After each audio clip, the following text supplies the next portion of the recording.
Hello friends, நம்ம மதுரை மேலூர் நாகம்மாள் கோவில் திருவிழா ஸ்டார்ட் ஆகிடுச்சுங்க. இன்றைக்கி செம்ம கூட்டம். ஆடி வெள்ளின்றனால நாங்கள் சாயங்காலம் 6:30 மணி போல் போனோம். லைட்டிங் போடுறதுக்கு டெக்கரேஷனுக்கு எல்லாமே ரெடி பண்ணிக்கிட்டு இருந்தாங்க. அடுத்த வாரம் திருவிழா ஸ்டார்ட் ஆக போகுது அப்படிங்கிறனால ஒரே ஹைப்பில் இருந்தது. எல்லாருமே திருவிழா வைபுக்கு வந்துட்டோம். ரொம்ப சூப்பராக இருந்தது. நிறைய கடையெல்லாமே போட்டிருந்தாங்க. இன்றைக்கி ஆடி வெள்ளின்றனால கோவிலுக்கு வெளியே ஒரு சைடு கூழ் பொங்கல் இதெல்லாமே கொடுத்துட்டு இருந்தாங்க.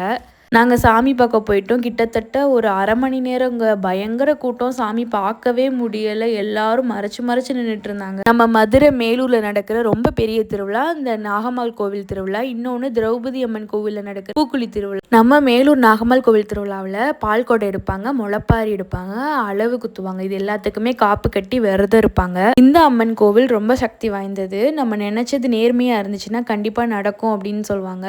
எங்கள் மேலூர் மக்களுக்கு இந்த நாகம்மாள் கோவில் திருவிழா ரொம்ப ஸ்பெஷல். எங்க இருந்தாலும் இந்த கோவில் திருவிழாவுக்கு வந்துருவாங்க. கிட்டத்தட்ட அரை மணி நேரத்துக்கு மேல நின்னனால தாங்க சாமியை கொஞ்சதாவது பார்க்க முடிஞ்சது. இல்லாட்டி ரொம்ப கூட்டமா இருந்துச்சு. இன்னைக்கு ஆடி கிருத்திகை, ஆடி வெள்ளின்றனால ரொம்ப அதிகமா வந்திருந்தாங்க. போன வாரத்தை விட இந்த வாரம் நிறைய பக்தர்கள் வந்திருந்தனால என்னால் ஃபுல்லாக வீடியோவில் ஷூட் பண்ணவே முடியல.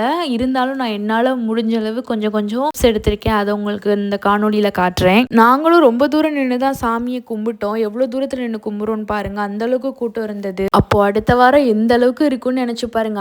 அடுத்த வாரம் பால்குடம் முளைப்பாரின்னு அவ்வளோ பக்தர்கள் வருவாங்க நாகம்மாளை பார்க்க. நாங்களும் நல்லா சாமி கும்பிட்டு ஸ்ட்ராங்காக வேண்டுதலெல்லாம் வச்சுட்டோம். கோவிலுக்கு பின்னாடி நாகங்களோட சிலைகள் இருக்கும். அதில் குங்குமம், மஞ்சள், பூ இதெல்லாமே வச்சுருப்பாங்க. முட்டை, பால் கூட வச்சுருப்பாங்க. இந்த இடத்துல கல்யாணம் ஆகாதவங்க, குழந்தை இல்லாதவங்களாம் தொட்டில், வளையல் இது எல்லாமே கட்டுவாங்க. நாங்களும் பால், முட்டை இதெல்லாம் சாமிக்கு படைச்சு சாமி கும்பிட்டோம். நம்ம மேலூரில் மெயின் ரோட்டில் தான் இந்த கோவில் இருக்கும். நீங்கள் எல்லாரும் எந்தெந்த இடத்துல இருந்து இந்த வீடியோ பார்க்குறீங்கன்னு கமெண்ட் பண்ணுங்க. திருவிழாக்கு கண்டிப்பாக எல்லாரும் வாங்க. அடுத்த வாரம் பால்குடம் முளைப்பாரி இது எல்லாத்தையும் நான் அப்லோட் பண்ணுறேன். பாய், நெக்ஸ்ட் vlogல பார்க்கலாம்.